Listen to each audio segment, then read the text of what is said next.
नमस्कार. श्री ब्रह्म चैतन्य महाराज प्रवचने सार. ऑगस्ट महिना. आनंद, समाधान. 11 ऑगस्ट.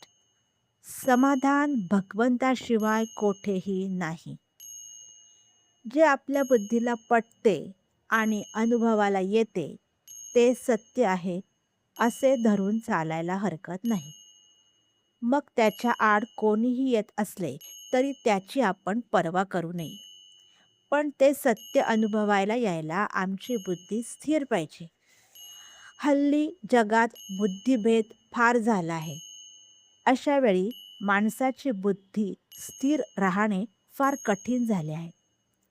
अगदी अत्यंत सदाचाराने वागणाऱ्या माणसाची सुद्धा बुद्धी केव्हा फिरेल हे सांगता येणार नाही. केवळ शास्त्र सांगते म्हणून अमुक एक सत्य आहे असे धरून चाला असे मी म्हणत नाही. मी सांगतो तेच सत्य आहे असे तुम्ही म्हणा असेही मी म्हणत नाही. तुम्ही आपल्या स्वतःच्या विचारानेच ठरवा की जीवनात तुम्हाला समाधान पाहिजे आहे ना. ते समाधान भगवंताशिवाय दुसरे कुठेही आपल्याला मिळणार नाही हे अगदी निश्चयाने ठरवा. एकदा तुमचा निश्चय कायम झाल्यावर तुमच्या आड कोणीही येऊ शकणार नाही. निश्चय मात्र कायम पाहिजे. निश्चयपूर्वक नामस्मरणाचे विलक्षण सामर्थ्य आहे.